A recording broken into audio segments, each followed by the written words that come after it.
जय श्री कृष्ण दोस्तों। इंसान की हर समस्या का समाधान श्रीमद् भागवत गीता में मिलता है।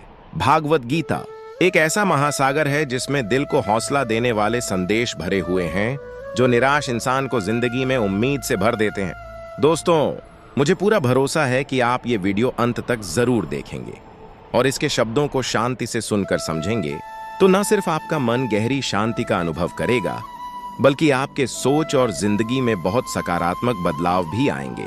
मैं पूरी गारंटी के साथ ये कह सकता हूं कि जो भी यह गीता पढ़ेगा वह अंत तक इसकी सार बात को सुनेगा और अपने जीवन में इसका ज्ञान लागू करेगा। उसे अपनी हर समस्या का समाधान जरूर मिलेगा। जो कुछ भी वह पाना चाहता है वह सब मिलेगा। इसलिए आपको भगवत गीता सार हर दिन सुबह और रात को सोने से पहले जरूर पढ़ना चाहिए। ध्यान से सुनो दोस्तों। श्री कृष्ण भगवान श्रीमद् भागवत गीता में कहते हैं, जो भी इस गीता शास्त्र को श्रद्धा से पढ़ता, सुनता और ध्यान करता है और दोषों से मुक्त होता है, वह सारे पापों से मुक्त होकर मेरी सर्वोच्च सत्ता को प्राप्त होता है। दोस्तों, इसलिए उन्होंने कहा था। ऐसा भी कहा जाता है कि किसी भी घर में जहां रोजाना श्रीमद् भगवत गीता का पाठ और श्रवण होता है वहां कभी कोई संकट या परेशानी नहीं आती। भगवान श्री कृष्ण की कृपा और आशीर्वाद हमेशा उस घर पर बनी रहती है और जीवन में खुशहाली, सुख, संपत्ति और समृद्धि बनी रहती है और वह घर खुशियों से भर जाता है। दोस्तों, महाभारत के कुरुक्षेत्र के युद्ध के आरंभ में ही अर्जुन को अपने चारों ओर अपने परिवार के सदस्य, भाई, दोस्त और गुरु युद्ध की इच्छा लेकर खड़े देखकर डर लगने लगता है। युद्ध भूमि में अर्जुन निराश और उदास हो जाता है। वह बहुत दुखी होकर श्री कृष्ण के सामने अपना कष्ट और दुविधा व्यक्त करता है। अर्जुन कहता है, हे केशव, मैं ये युद्ध कैसे लड़ सकता हूँ?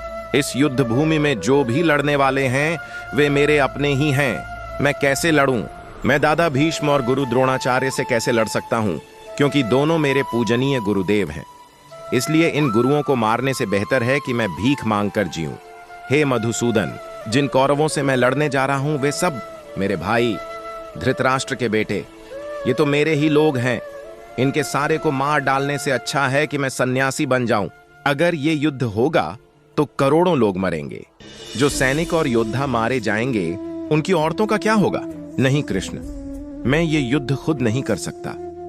अपने परिवार को बर्बाद करके मैं कैसे खुश रह सकता हूं? हे कृष्ण, मैं कुछ समझ नहीं पा रहा हूं। मेरा मन घबराया हुआ है, सिर फटने को है, पैर कांप रहे हैं, मेरी त्वचा जल रही है, मेरा गांडीव धनुष मेरे हाथों से फिसल रहा है। हे कृष्ण, मेरी मार्गदर्शना करो, मुझे ज्ञान दो, बताओ मुझे क्या करना चाहिए।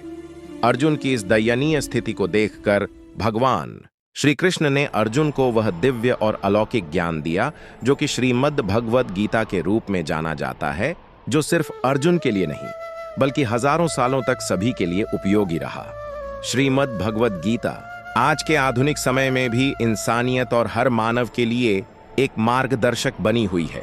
श्रीमद् भगवत गीता ही एकमात्र ग्रंथ है जो इंसान को सही जीवन जीने का रास्ता बताता है। भगवत गीता